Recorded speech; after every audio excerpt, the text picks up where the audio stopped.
whether we like it or not. This growing national consciousness is a political fact. The people of Namibia are determined to make the most sacrifices. We have the manpower and the capability of overthrowing the racist regime of South Africa and attain freedom and independence for Namibia and its people. I thank you, Mr. Chairman.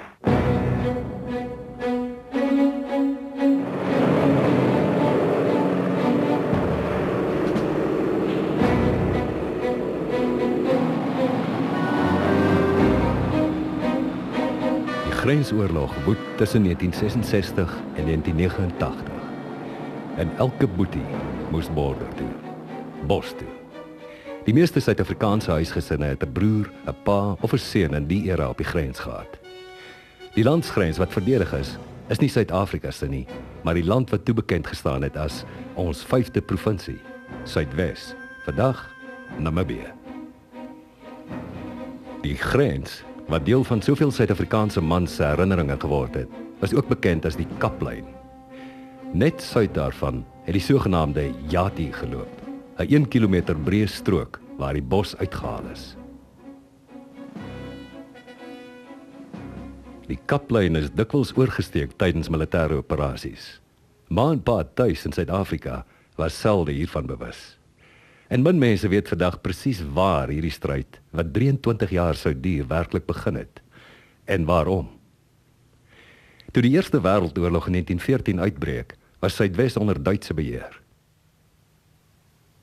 As Britse kolonie het Suid-Afrika troepe gestuur om die gebied met sy 2 hawens by Swakopmund en Loedritsbocht vir die geallieerdes in te neem.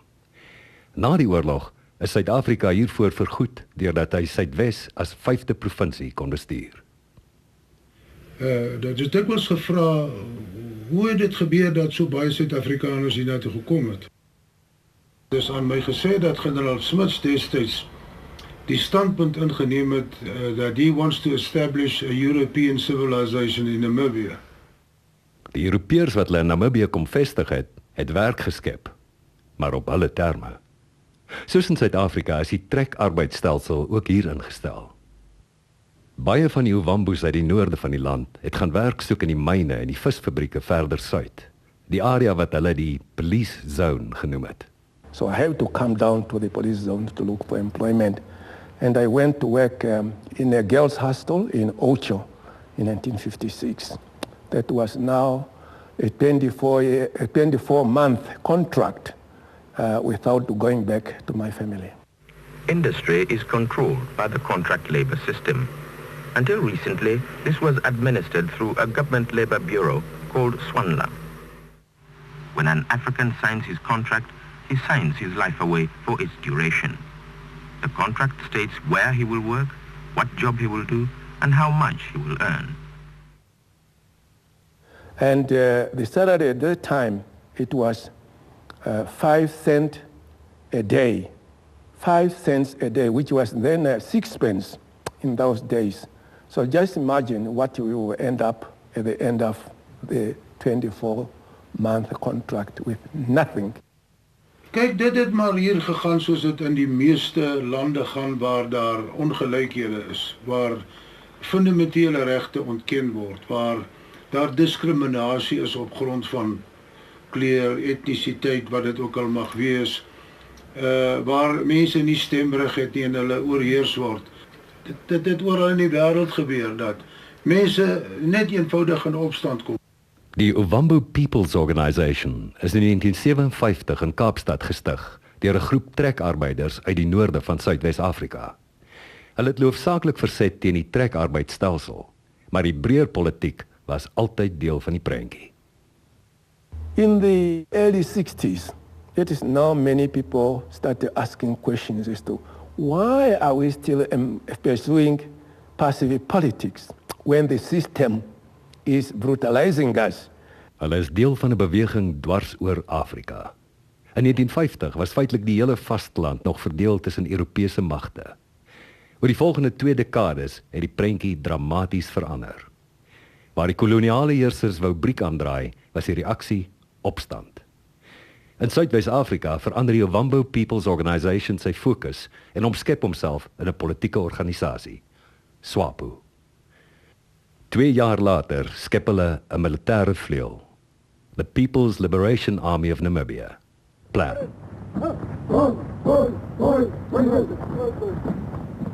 The People's Liberation Army. In the early 60s, some of us fled the country, went into exile and underwent military training.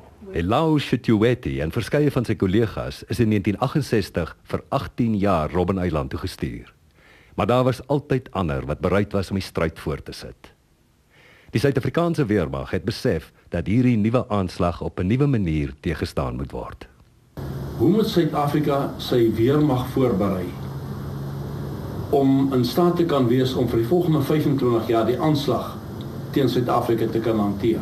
Ons het die insurgensiestryde van die wêreld bestudeer. En een van die belangrikste lesse wat jy moet leer uit so iets, is dat oorlogvoering totaal verander het. Met hulle beperkte middele, ervaring, het hulle aanvanklik op sagte tekens toegespits. Dit is toch logisch, daar was nie 'n oorlog nie. Dit was terrorisme, hoe min mense nou ook al van die woord terrorisme hou. Dit was werklik dade van terreur.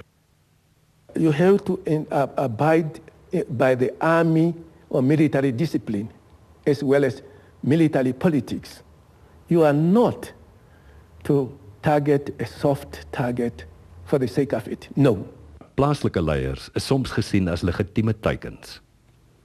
One of those who were killed, like Njoba, was an obstacle, and another one, Ushonashimi, he was an obstacle in our efforts to try to reach our goals, because they were part and parcel of the system, and hence definitely, just like Jan de Wet at that time, he was an obstacle, and that is why they need to be removed.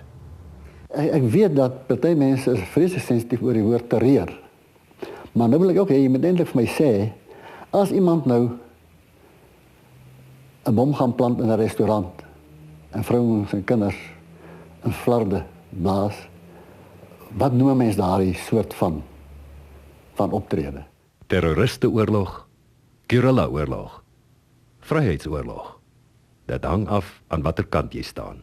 I can describe myself as a guerrilla, a person who is determined to remove the system which suppresses and deprives people of their basic human rights. Maar die werklike doelwitte was nie militêr nie. Hulle wou nie verower nie. Die werklike doelwitte was 'n politieke verovering en sielkundige verovering. Hulle het in lande soos China, Noord-Korea en Rusland opleiding en wapens gekry en dan teruggekom oor die kaplyn. Daar is mense op plase vermoor, daar is kraglyne opgeblaas, maar dit het 'n klimaat geskep in ons land van vrees. Mense het nie geweet nog jy bedrade om jou huisspan en veiligheidsmaatreëls tref. En ons was destyds uit en uit afhanklik van beskerming deur die polisie. Suid-Afrikaanse soldate kon nie in die destydse Suidwes optree nie. Toe hulle dus reageer op berigte van insypeling en vir die heel eerste keer in 'n skermutseling met vryheidsvegters betrokke moes raak, word hulle almal ingesweer as polisiemanne. Die jaar 1966. Die plek hier by Umgulumbash, net suid van die grens, die plek van die kameel.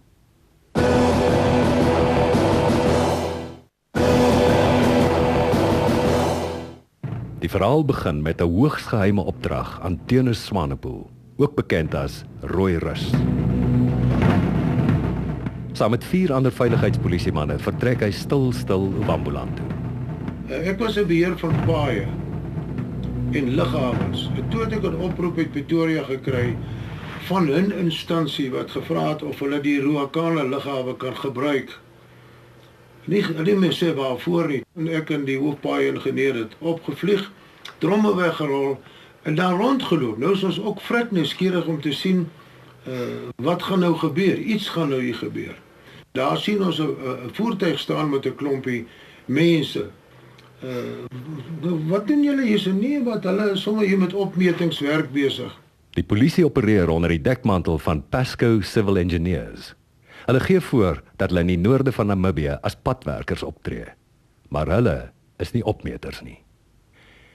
Die wat mooi na die Pasco logo sou kyk, sou 'n akroniem sien.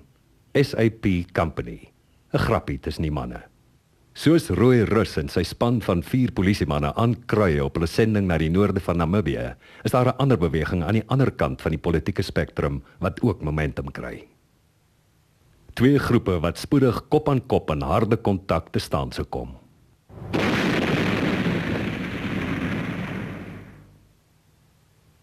I was the first man training to come to Namibia with a gun.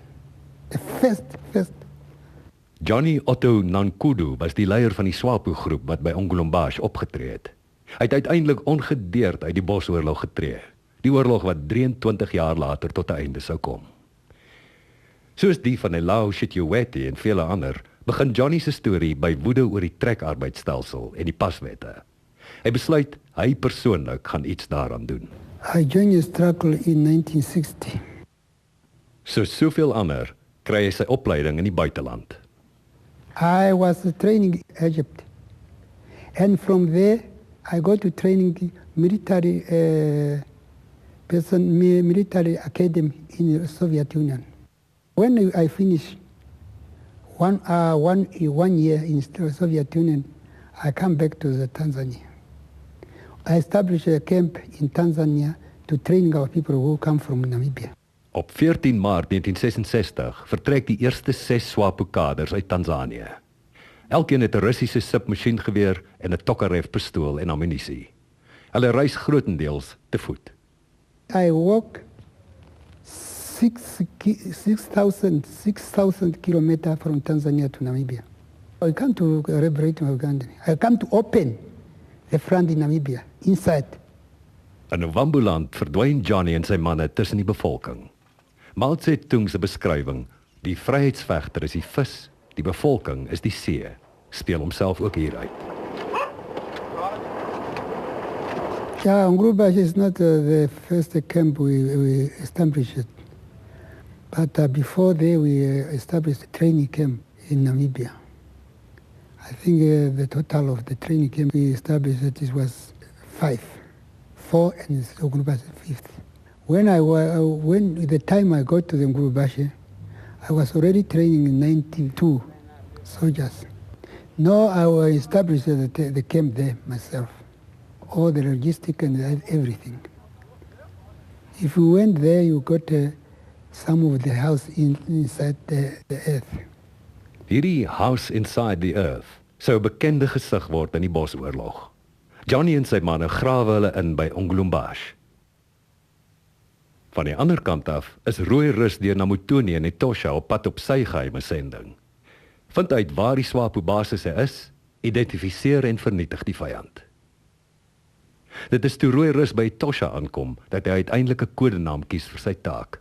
Operasie Blou Wildebees. Dit neem nie lank voordat hulle 'n informant vind nie. Hy kry die bynaam van die Majoor. Hierdie dubbelagent sou 'n sentrale rol speel om die aanval op Ongolombash te beplan. Hy praat die plaaslike taal en verstaan die tradisies van die Ovambos.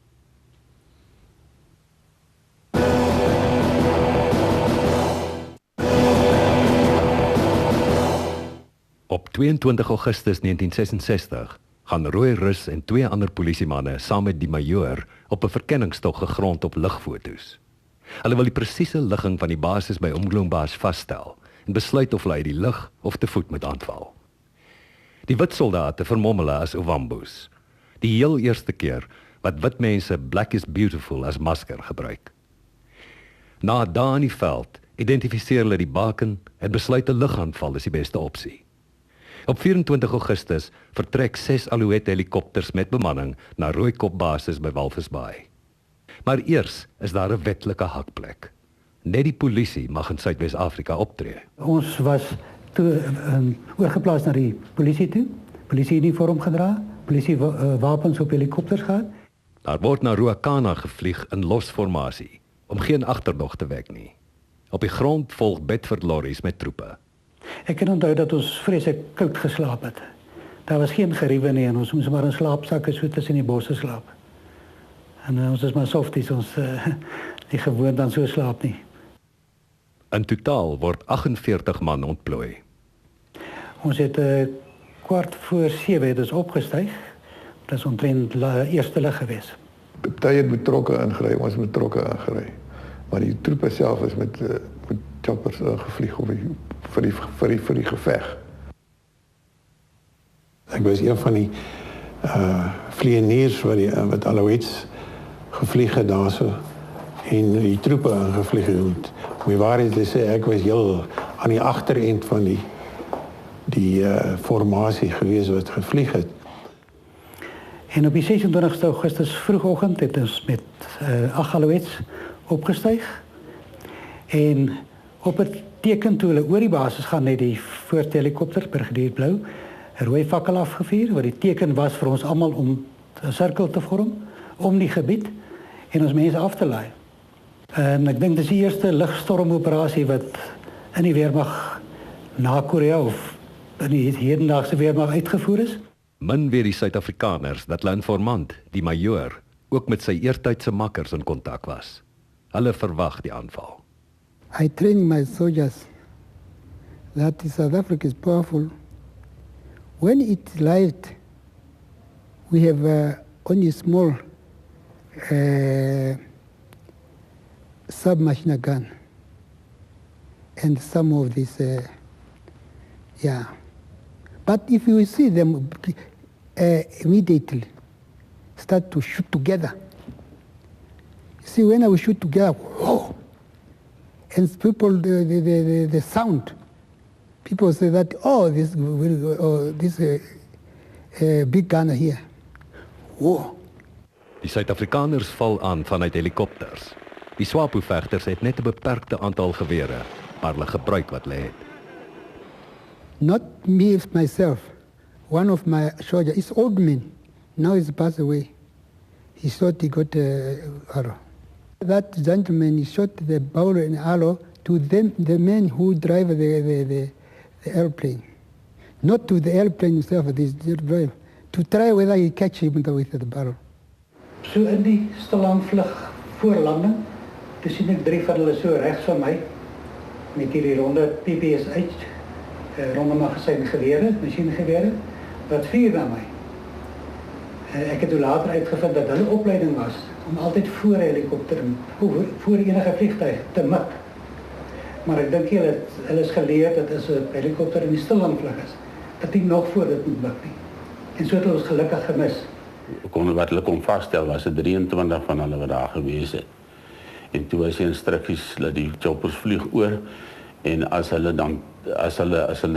terugskiet, as hulle uit die gat uitkom en hulle skiet terug, dan moet die choppers ons afgooi. Laat ons op die grond kom. En wat toe ook gebeur, hulle het toe uitgekom begin skiet en toe gooi die choppers ons af grond. Ek het maar redelik laag tussen die bome ingesak en vir die mense gewys spring.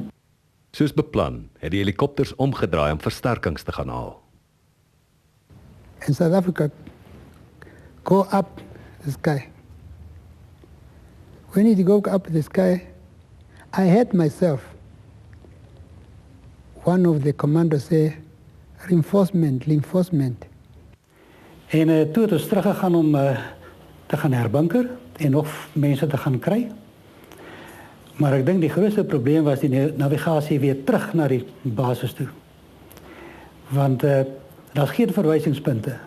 Enige hoë koppies of enige hoë bome nie. And I told my soldiers that retreat. Those people call it reinforcement. When they got reinforcement, I counted the air code that was 4, now it's 8. Say, let us disappear. Om die versterkings te gaan haal en terug te kom, was nie sonder probleme nie.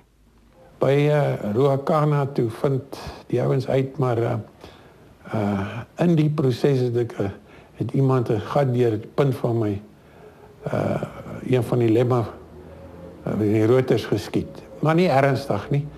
En ek is weer terug. Dit was die moeilikste ding geweest. Want ons het nie kaarte gehad van die beeld van daai gedeelte nie. Nou soek ons die plek. Genade, en die was daai gedeelte van Suidweskien sal weet, dis plat, baie plat. En die bos is alles dieselfde.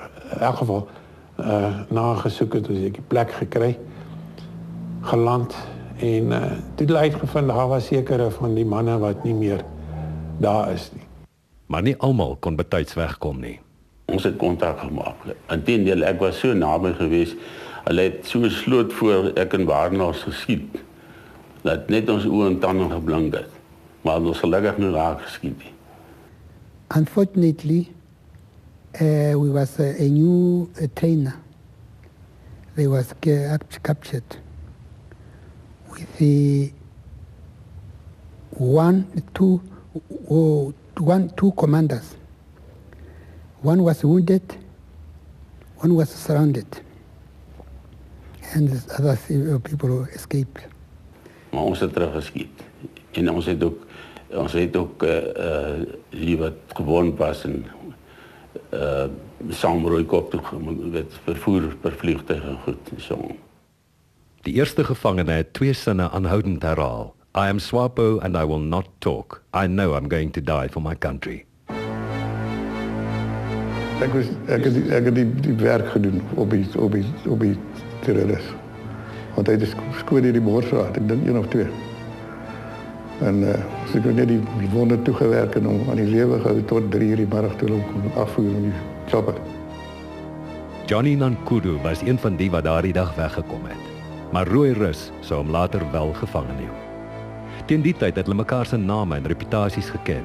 En daar was een ding wat Johnny wou verstaan. Swanepoel was a commander of that thing. We call royalists. When I meet him, when he captured me, I asked him, who put that mill on my camp? He said, why? Because I want to show my Eric Kokota when he come to these things, you are there. They quite close to the mill. This was sign of the Boer. Die basis is in minder as 'n halfuur ingeneem. 2 insurgente is gedood en 8 gevange geneem. Volgens die Suid-Afrikaanse regering is alles in Suidwes-Afrika rustig en onder beheer. Die publiek sou baie later eers uitvind dat dit nie die volle waarheid was nie. Asof soos 'n voorteken van die bloedige gevegte van die volgende 2 dekades, is eerste minister Hendrik Verwoerd 2 weke na Ngulumbash in die parlement vermoor.